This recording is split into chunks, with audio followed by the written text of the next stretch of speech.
a empezar esta charla haciendo bastante énfasis en que esta película se estrenó el siglo pasado, pero luego caí en la cuenta de que la fecha de estreno coincide con mi fecha de nacimiento y el dato me parece irrelevante. No pasa nada. Dos clásicos del día de hoy.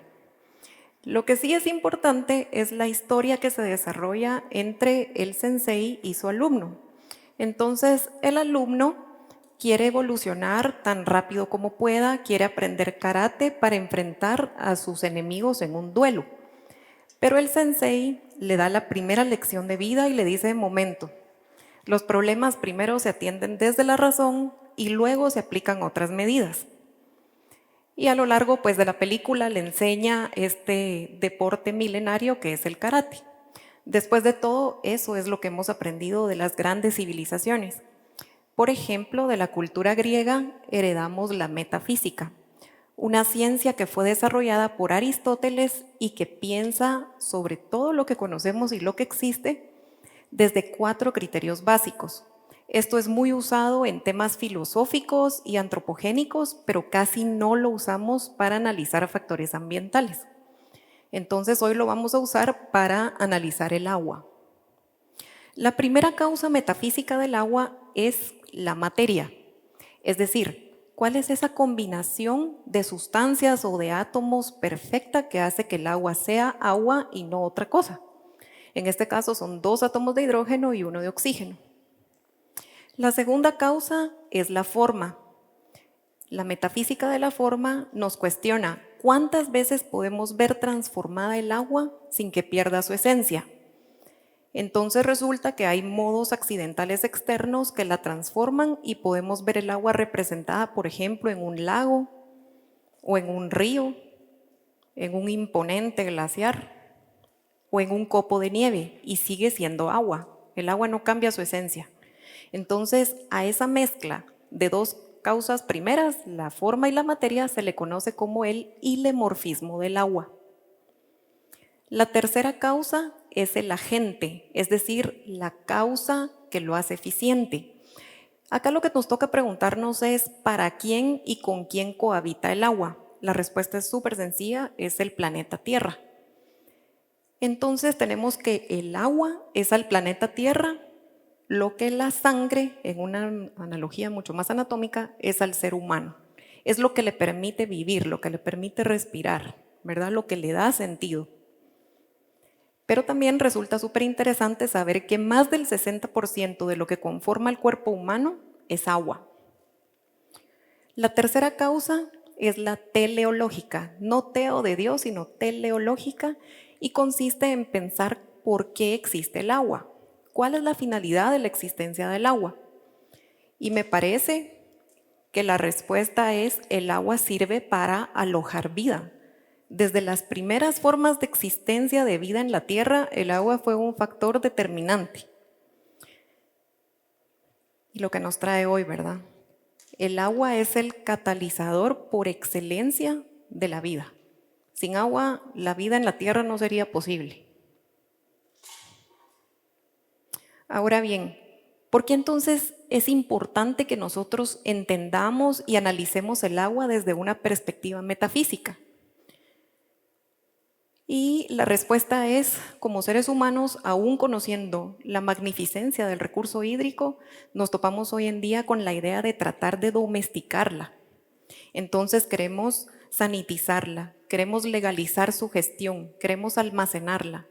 Y volviendo al tema de las culturas ancestrales, los romanos, por ejemplo, tenían una serie de las domus, ¿verdad? Las viviendas unifamiliares que tenían un gran atrio en el centro, dejaban entrar el agua por medio de techos inclinados y esa agua caía en el compluvium.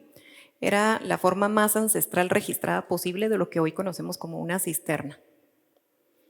Ya del lado del continente americano encontramos las grandes cavernas naturales en los cenotes.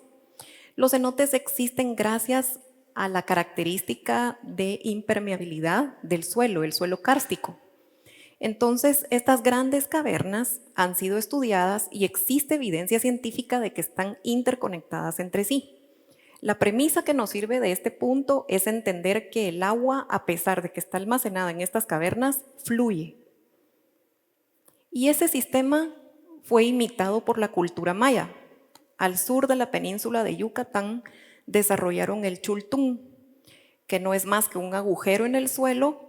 Curiosamente coincide con los 5 metros cúbicos de capacidad de almacenamiento, aun cuando los mayas tenían gran extensión geográfica para hacerlo más grande. La premisa ancestral que aquí debemos rescatar es que el agua que se almacena para consumo diario ordinario no se almacena en grandes cantidades, se almacena lo que se puede usar a un ritmo periódico de uso. Ahora bien, regresando al tema de Aristóteles. Aristóteles nos dice que todo ente que existe es perfecto y es perfectible. Es perfecto ya solo por el hecho de existir, porque debe cumplir una misión a lo largo de su existencia, pero también es perfectible, porque van a haber muchos agentes externos que lo van a condicionar y lo van a querer transformar. Y ese ente va a estar en constante transformación para mantener su perfección. Entonces, debemos entender que el agua es perfecta. En su estado esencial y natural, el agua tiene la capacidad de no corromperse, de autosanitizarse, de autolimpiarse. Y esto está comprobado. El movimiento que hacen las olas del mar, la forma en que se precipita el agua, la forma en que golpea la arena, hace que el agua pueda limpiarse. Y lo mismo sucede con un río. El agua está transcurriendo en medio de piedras, choca con la arena, y esto funciona como si fuera un filtro percolador natural. Entonces, es importante conocer estos mínimos básicos naturales y aplicarlos. Un ejemplo de esto está en Guatemala. La iniciativa privada desarrolló un sistema de tratamiento de agua residual por medio de un experimento junto con academia. En este experimento académico, el agua residual entra a una rejilla que separa los sólidos de gran tamaño, luego pasa por un sistema de desarenadores para retirar la arena que pueden obstaculizar el sistema y finalmente pasa por una caja de trampa de grasas. Estos 3 componentes forman parte del sistema de pretratamiento. Ojo que hasta el momento no se ha usado nada extra o artificial, químico, mecánico o eléctrico. Hasta el momento solo se han usado principios básicos que actúan por densidad, por gravedad, por peso, para separar esos componentes.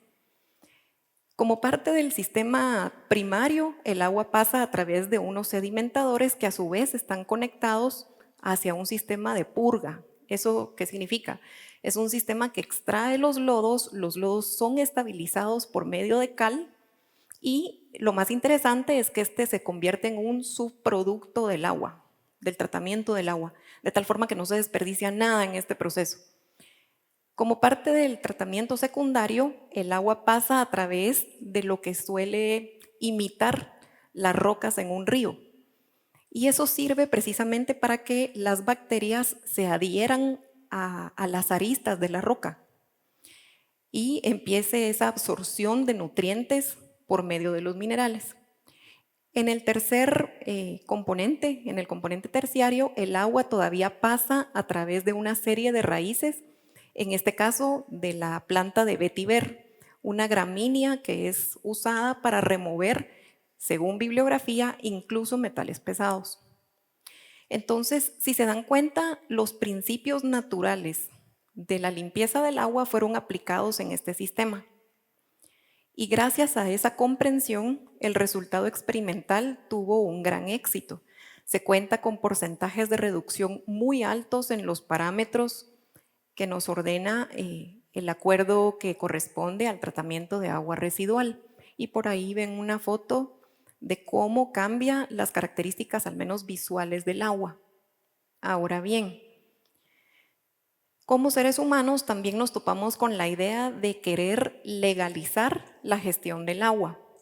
Y de nuevo es la naturaleza quien nos hace voltear la mirada para que veamos cómo lo están haciendo. Vean esta foto. Es increíble. El depredador junto a su presa bebiendo agua del mismo estanque. Esto es la ley natural en su máxima expresión, ¿cierto? Entonces, la fuerza genética del león no es usada ni para prohibirle el acceso a la cebra, ni para controlar la cantidad de agua que toma. El león es súper consciente de que su presa necesita el agua para sobrevivir. Y pareciera que la cebra también es consciente de ese pacto de confianza. Entonces, en el tiempo que ambos animales están bebiendo agua del estanque, hay orden, hay paz, hay armonía. Eso sí, no queremos saber qué pasa cuando abandonan el estanque. Pero de momento es la ley natural la que nos está enseñando cómo ordenar. Porque digamos que el objetivo de una ley es precisamente ordenar un desorden. Se tiene que clasificar para ordenar. De la misma forma como lo hacemos cuando armamos un rompecabezas, separando las piezas por color, por tamaño, por forma. ¿Y esto para qué sirve? Porque ese orden lo da en la sociedad solo la ciencia y principalmente la estadística, la demografía. Entonces, las mejores leyes ambientales son las que conocen el universo de lo que se va a legalizar. Acá, por ejemplo, no se vale decir, bueno, entonces, como tenemos crisis de agua, se prohíbe la perforación de nuevos pozos. Ojo, ¿verdad? Tenemos que conocer el universo de lo que se va a normar. ¿Cuál es la hidrogeología del área? ¿Cuántos pozos llevamos extraídos? ¿Cuántos pozos llevamos monitoreados? De esa cantidad de pozos monitoreados, ¿tenemos una muestra representativa o tenemos que seguir monitoreando? Ese es el tipo de cuestionamientos que tenemos que hacernos. La segunda, para que una ley funcione y sea viable, es proponer temas de cumplimiento progresivo. Por ejemplo, con el sistema que acabamos de ver, existe la posibilidad de escalonar los rangos de cumplimiento de los parámetros y se van volviendo mucho más agresivos conforme pasa el tiempo. Esto le permite a los usuarios acoplar y rediseñar sus sistemas de tratamiento. Pero no solo se trata tampoco de este tipo de posibilidades, también se pueden crear incentivos, ¿verdad? Un incentivo que vaya en proporción a la sostenibilidad del sistema que se tiene implementado. Porque de lo contrario, si en una ley ambiental pesa más lo administrativo que lo técnico científico, caemos en burocracia y el usuario lo percibe así. Y el tercer criterio es el tema sancionatorio. El tema de sanciones implica también un proceso de diseño. Filosóficamente hablando, las leyes tienen una carga disciplinaria necesaria.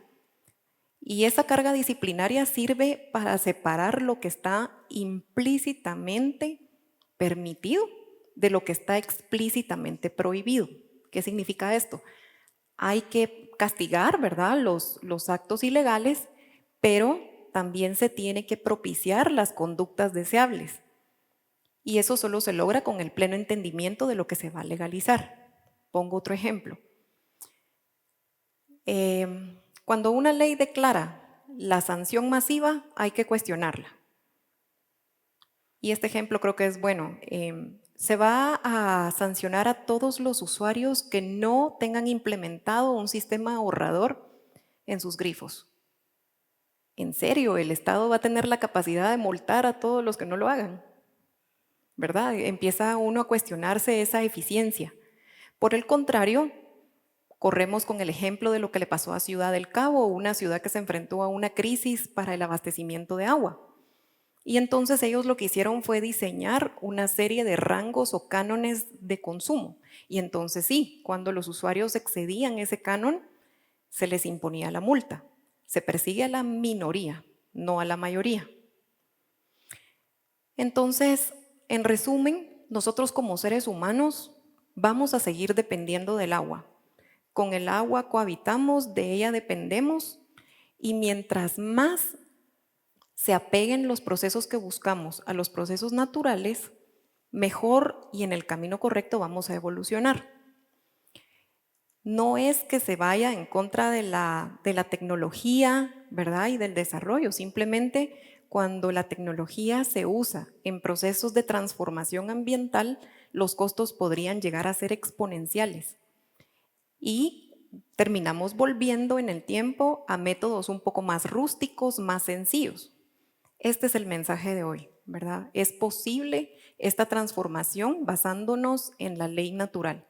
Entonces, vamos a seguir demandando agua, hagámoslo con respeto, pero sobre todo con mucha sabiduría. Gracias.